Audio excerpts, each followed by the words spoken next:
Hi friends, అందరికీ నమస్కారం. రైతు భరోసా అమలుపై ఆంధ్రప్రదేశ్ ప్రభుత్వం నుండి ఒక కీలక ప్రకటన అయితే వచ్చిందండి. ఆ వివరాలు ఏంటో ఇప్పుడు ఈ వీడియోలో తెలుసుకుందాం. వీడియో ఎక్కడ స్కిప్ చేయకుండా చివరి దాకా చూడండి, అప్పుడే కంప్లీట్ ఇన్ఫర్మేషన్ అయితే తెలుసుకోగలరు. అలాగే ఫస్ట్ టైం మన ఛానల్ని చూస్తున్నట్లయితే ప్లీజ్ సబ్స్క్రైబ్ చేసుకోండి. పక్కనే ఉన్న బెల్ ఐకాన్ని క్లిక్ చేయడం ద్వారా నేను పెట్టే వీడియోలు నోటిఫికేషన్ రూపంలో పొందగలరు. అలాగే చాలామంది వీడియోని చూస్తున్నారు కానీ లైక్ చేయడం లేదండి. మీరు లైక్ చేయడం వల్ల ఈ వీడియో మరింత మందికి రీచ్ అవుతుంది, అలాగే నాకు సపోర్టివ్గా ఉంటుంది. ఇక వివరాల్లోకి వెళ్తే, ఏపీ ప్రభుత్వం రైతు భరోసా పైన ఒక స్పష్టత అయితే ఇచ్చిందండి. రాష్ట్రంలో కూటమి ప్రభుత్వం అధికారంలోకి వచ్చిన తర్వాత వైసీపీ ప్రభుత్వం అమలు చేసిన వైఎస్ఆర్ రైతు భరోసా పేరును మార్పు చేసింది. ప్రతి రైతుకు 20,000 రూపాయలు ఇస్తామని ఎన్నికల హామీగా పేర్కొంది. ఇప్పుడు రైతు భరోసా అమలుపైన ప్రభుత్వం కీలక అంశాలను వెల్లడించింది. ప్రతి రైతు భూమిని వెబ్ ల్యాండ్లో పెడతామని ప్రకటించింది.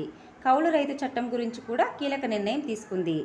కౌలు రైతు చట్టంతో పాటుగా రైతు భరోసా అమలుపైన కూడా మంత్రి అచ్చెన్నాయుడు కీలక ప్రకటన చేశారు. గత ప్రభుత్వంలో వెబ్ ల్యాండ్ పేరుతో రైతు భరోసా ఎగ్గొట్టారని, ప్రతి రైతు భూమిని వెబ్ ల్యాండ్లో పెడతామని, గత ప్రభుత్వంలో జరిగిన పొరపాట్లు ఇప్పుడు జరగకుండా రైతు భరోసా ఇస్తామని ఏపీ వ్యవసాయ శాఖ మంత్రి అయిన అచ్చెన్నాయుడు పేర్కొన్నారు. బీమా పథకం, ఓసీ రైతులకు కూడా రైతు భరోసా ఇవ్వాలని ఎమ్మెల్సీ లక్ష్మణరావు మండలిలో అడిగిన ప్రశ్నకు మంత్రి సమాధానమిచ్చారు.